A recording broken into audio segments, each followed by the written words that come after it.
Nah, lalu bagaimana?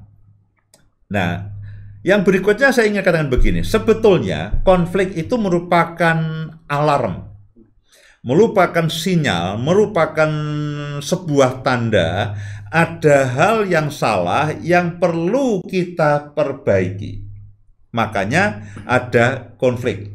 Contoh begini. Lalu misalkan tiba-tiba ini kok kepala itu sering pusing. Ya, kepala sering pusing. Lalu ya sudah kita beri aja obat sakit kepala. Diminumilah obat sakit kepala. Hilang sebentar, pusing lagi.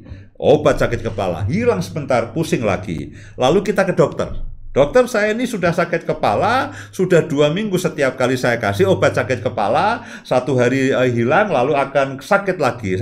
Nah, dokter itu akan begini, dia tidak akan beri obat sakit kepala lagi, pasti ada penyebabnya. Coba kamu cek tekanan darahmu, misalkan, saya ini bukan dokter. Oh, ternyata tekanan darahmu ini tinggi. Ya, tekanan darahmu ini tinggi. Nah, kalau begitu kamu harus hidup pola sehat, lalu diberilah sebuah obat untuk menurunkan tekanan darah. Nah, jadi sakit kepala tadi itu hanya merupakan tanda luar. Sebetulnya ada penyakit yang di dalam. Nah, dokter akan mencoba menemukan, dokter badan saya kok panas terus.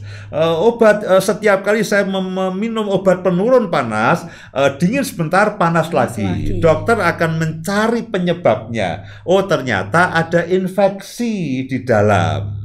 Jadi dokter akan menyembuhkan infeksinya. Nah, demikian juga dengan persoalan, dengan konflik yang ada di dalam rumah tangga, di dalam suami istri, itu menunjukkan sebetulnya ada hal yang tidak beres. Nah, yang kita ingin kupas malam hari ini adalah konflik itu akan menjadi kesempatan untuk kita, lalu sebetulnya yang salah apa?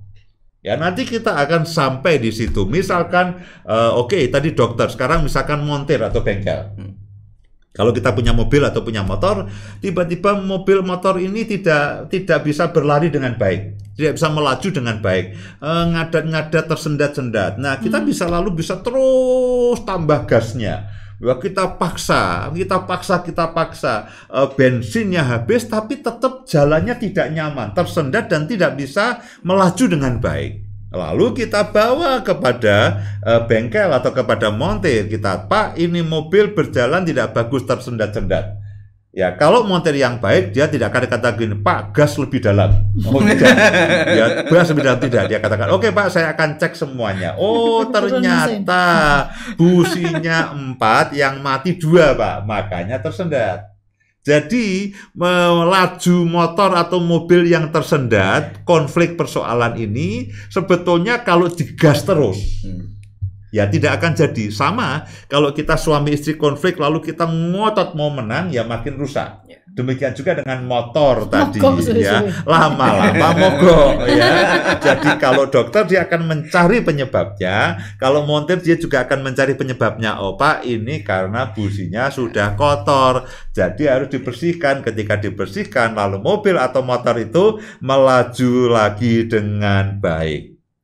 Nah, demikianlah juga dengan kehidupan keluarga. Kalau ada konflik, berarti ada yang harus diperbaiki. Konflik itu adalah sebuah kesempatan emas. Ya, ini bukan berarti, Pak, kalau begitu mari kita adakan konflik. Nggak usah dicari, itu datang sendiri. Itu tidak usah dicari, itu akan datang sendiri. Jadi ketika ada konflik, itu sebuah kesempatan emas. Oh, berarti kita ada masalah ini. Kok tiba-tiba ini tegang, lalu makin bentak-bentakan, lalu ribut. Ya, lalu keluar nangis termehek-mehek misalnya. Nah, itu sebuah kesempatan emas. Loh, apa yang salah? Ya, apa yang salah dengan sikapku, apa yang salah dengan sikap Bu Indah, sehingga kami konflik. Jadi sebetulnya ketika ada konflik, itu sebuah kesempatan emas untuk kita melakukan perbaikan, menjadi keluarga yang harmonis, menyenangkan, ya, menjadi keluarga yang samawa, menjadi keluarga yang penuh damai sejahtera. Nah, jadi konflik itu sebetulnya adalah sebuah pertanda. Sekali lagi, konflik tidak perlu dibuat-buat dan tidak perlu dicari, tidak perlu beli. Pak, belinya di mana? Apakah ada di toko online? Tidak usah, datang sendiri. Ya, jadi konflik itu merupakan sebuah kesempatan untuk kita memperbaiki kehidupan keluarga kita menuju kehidupan keluarga yang harmonis, ya, keluarga yang samawa, keluarga yang menyenangkan. Nah, kalau begitu, bagaimana caranya?